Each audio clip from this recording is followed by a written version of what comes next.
마시는 소화제 하면 탄산이 들어있어서 마시면 청량감이 싹 느껴지면서 꽉 막혔던 속이 뻥 뚫리는 그런 제품 떠올리실 텐데요. 그런데 마시는 소화제 처음 출시된 제품에는 탄산이 없었다는 거 아시나요? 여러분이 궁금해하는 약과 건강 정보를 역사와 스토리로 재미있게 풀어내는 욜며드는 스토리. 안녕하세요. 머니투데이 방송 제약바이오 기자 정희영입니다.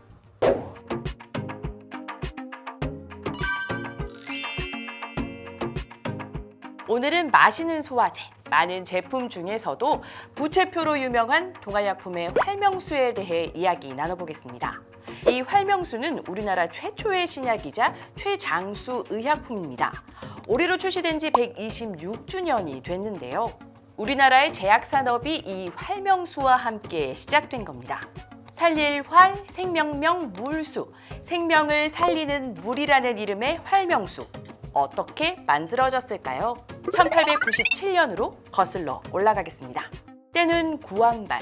당시 한 사람이 먹는 한 끼의 양이 오늘날의 3배가 넘었다고 합니다. 그래서 당시 급체나 토사광란으로 사망하는 사람이 많았는데요. 궁중 선정관 출신이었던 민병호 선생은 이들을 안타깝게 여기고 평양에 동화 약방을 차리고 활명수를 개발해 선보입니다. 그런데 어떻게 민병호 선생은 이 활명수를 만들 수 있는 기술을 얻게 됐을까요? 이 민병호 선생의 직업에 주목해 볼 필요가 있습니다. 궁중성정관, 오늘날의 대통령 경호실 소속관이라고 할 수 있는데요.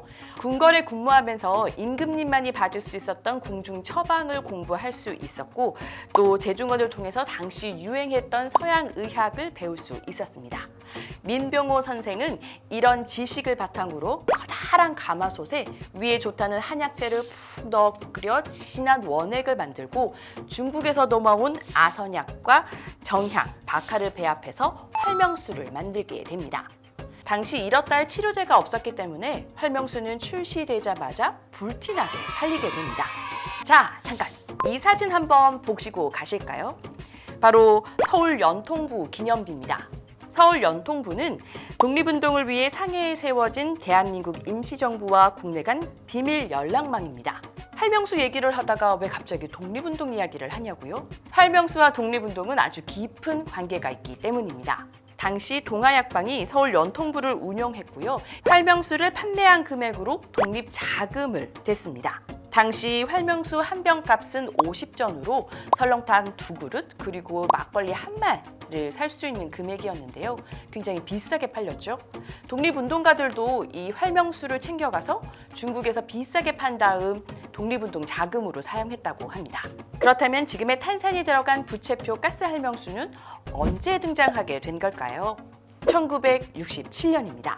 1965년 경쟁 제품인 삼성제약에서 가스명수가 출시된 건데요. 당시 탄산음료를 즐겨 마셨던 대중들은 가스명수에 열광했습니다. 동아약품은 고민에 빠졌습니다. 70년 동안 이어온 활명수를 유지할 것인가? 아니면 대세를 쫓아 탄산이 들어간 활명수를 만들 것인가? 회사는 후자를 택했습니다. 시대 흐름에 빠르게 대응하면서 동아약품은 마시는 소화제 시장에서 왕자의 자리를 유지할 수 있었는데요. 회사는 지금까지 미인 활명수, 꼬마 활명수 등 7가지의 제품을 선보이고 있고요. 이들 제품은 시장 점유율 70% 이상을 차지하고 있습니다. 그렇다면 현재까지 활명수는 얼마나 팔렸을까요? 회사는 90억 병이라고 추산하고 있습니다. 와! 전 세계 인구가 77억 명이니까 모두 한 병씩 마시고도 남는 양이고요. 가스 활명수를 한 줄로 늘어뜨려 세웠을 때 지구를 25바퀴나 돌 수 있는 양이라고 합니다. 정말 대단하죠? 지금까지 활명수에 대해서 살펴봤는데요. 오늘 스토리에 욜며들었다면 좋아요, 구독, 알림 설정 부탁드립니다.